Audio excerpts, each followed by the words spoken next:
ओम शांति। आज बाबा का मुरली है 9/6/2025 की।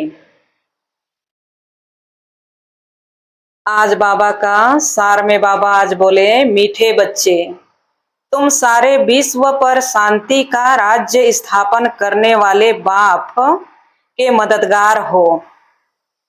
बाबा क्या कहते, सारे दुनिया में शांति का स्थापन करने वाला बाप का मददगार हो।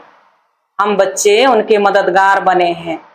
आज देखिए दुनिया में शांति ढूंढ रहे हैं ना, जगह जगह शांति मांगने जाते हैं, खोजने जाते हैं, तीर्थों पर जाते हैं और मंदिरों में जाते हैं, मस्जिदों में जाते हैं, कहाँ शांति मिलेगा बोल के। लेकिन बाबा कहते शांति तो है नहीं और मिलेगा भी नहीं। तो शांति को कोई पैसा दे के तो खरीद नहीं सकते। इसलिए बाबा कहते हैं, हम बच्चों को बाबा यहाँ बोल रहे हैं, बाबा कहते विश्व पर शांति का राज्य स्थापन करने वाले बाप के मददगार हो। अभी तुम्हारे सामने सुख शांति की दुनिया है।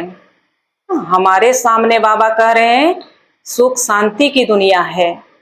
अब यहाँ सुख शांति की दुनिया तो है नहीं, लेकिन बाबा हमें स्मृति दिला रहे हैं, थोड़े ही समय में हमारी सुख शांति की दुनिया आने वाली है।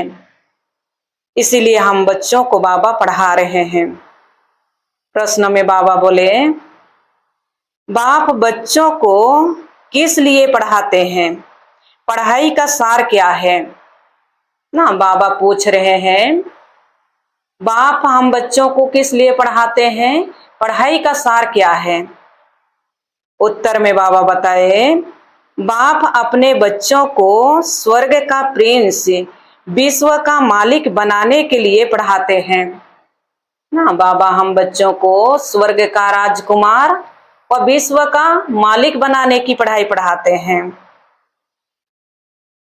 बाप कहते हैं बच्चे, पढ़ाई का सार है दुनिया की सब बातों को छोड़ दो ना। बाबा कह रहे हैं पढ़ाई का सार है दुनिया की हर बातों को, बाबा कह रहे हैं सब बातों को छोड़ दो। ऐसे कभी नहीं समझो हमारे पास करोड़ है, लाख है ना। आज देखिए कितनों भी हमारे पास धन संपत्ति है इस दुनिया में, परंतु उस धन संपत्ति कुछ भी हमारे हाथ में आने वाला नहीं है, सब खत्म हो जाएगा। इसलिए हम ना समझे कि हमारे पास तो इतना धन है, करोड़ है, लाख है ना, ये कोई काम आने वाला नहीं है। थोड़े समय में ये सारे चीज खत्म होने वाला है। इसलिए बाबा हम बच्चों को शिक्षा दे रहे हैं पहले से ना। तो बाबा कहते ऐसे मत समझो हमारे पास करोड़ है, लाख है, कुछ भी हाथ में नहीं आएगा। बाबा कहते कुछ भी हमारे हाथ में नहीं आएगा। इसलिए अच्छी रीति पुरुषार्थ करो, पढ़ाई पर ध्यान दो। हम अभी ही पुरुषार्थ किए रहेंगे, पढ़ाई पर हम ध्यान देंगे तो हमें भविष्य में मिलेगा ना। ये स्थूल धन दौलत तो सब खत्म हो जाएगा इसी दुनिया में। इसलिए बाबा हमें बोल रहे हैं इसी मुरली, इसी ज्ञान में हमें कितने सारे प्राप्ति करा रहे हैं बाबा। 21 जन्मों के लिए हमें सुख शांति धन संपत्ति देते हैं। इसलिए बाबा कह रहे हैं ये स्थूल धन खत्म हो जाएगा। आज का बाबा का गीत बजा है, आखिर वह दिन आया आज। कौन सा दिन आया? बाबा कहते जिस दिन का हम इंतजार करते थे ना, भगवान मिल जाए ना, हमें सुख दुनिया में ले जाए, ये दिन आ गया आज। ओम शांति। अच्छा, बाबा का याद प्यार आज का, मीठे मीठे सिकिलधे बच्चों प्रति माता पिता बाप दादा का याद प्यार और गुड मॉर्निंग।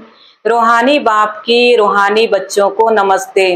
हम रूहानी बच्चों की रूहानी माता पिता बाप दादा को याद प्यार गुड मॉर्निंग और नमस्ते बाबा, नमस्ते, शुक्रिया शिव बाबा, शुक्रिया।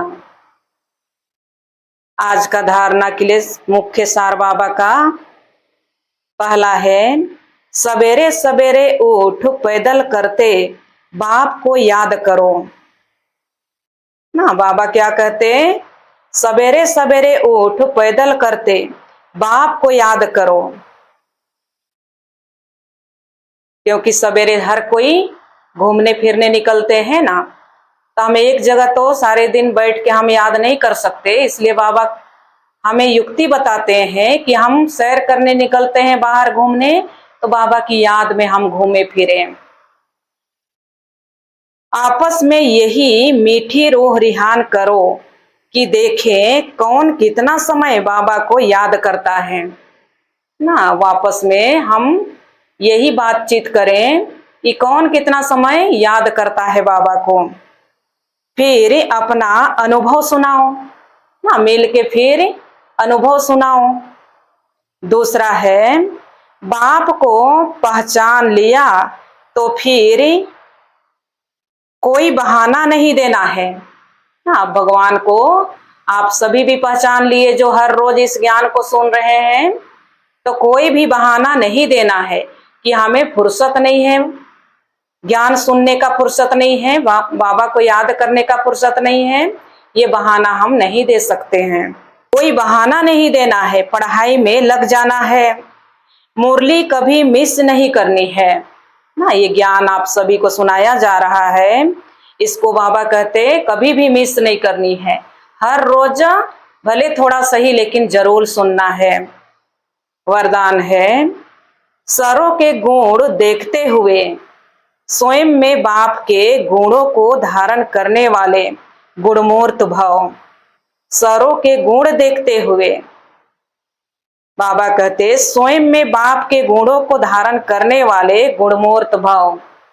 आज देखिए हर कोई के अंदर कुछ ना कुछ विशेषता है, तो हम कोई किसी का कमजोरी को हम ना देखें, लेकिन सभी के अंदर कोई ना कोई गुण को ही हम देखें और ग्रहण करें ना। तो बाबा का भी गुण है और कोई भी आत्मा है, सभी के अंदर कुछ ना कुछ विशेषता है, तो उस विशेषता को ही हम धारण करें।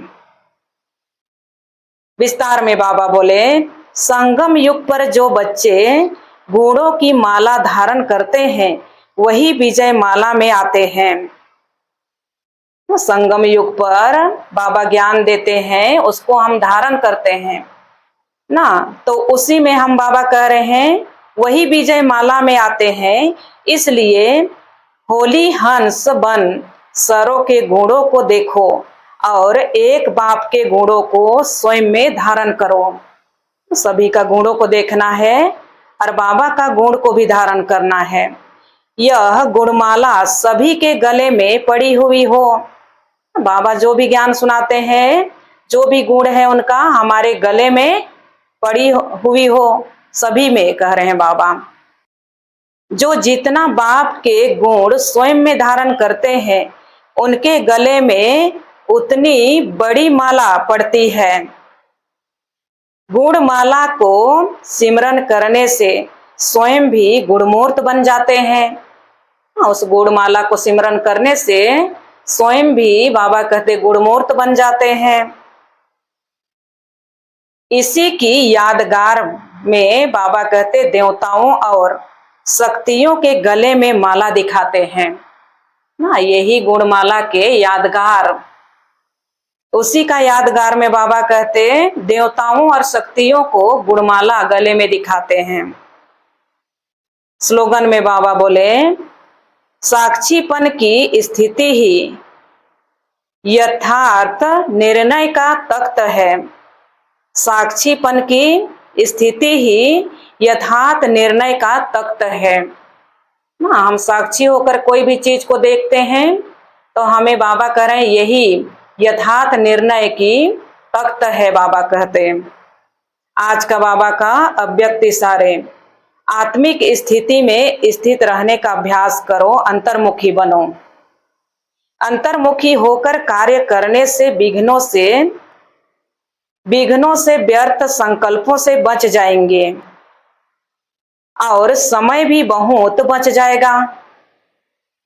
जो अंतर्मुखी रहते हैं उनमें स्मृति की समर्थि भी आती है ना। बाबा कह रहे हैं जो अंतर्मुखी रहते हैं आत्मिक स्थिति में, तो उनके अंदर बाबा कह रहे हैं स्मृति की समर्थि भी आती है, उनको निरंतर याद रहता है और आत्मा रूपी नेत्र पावरफुल बन जाता है।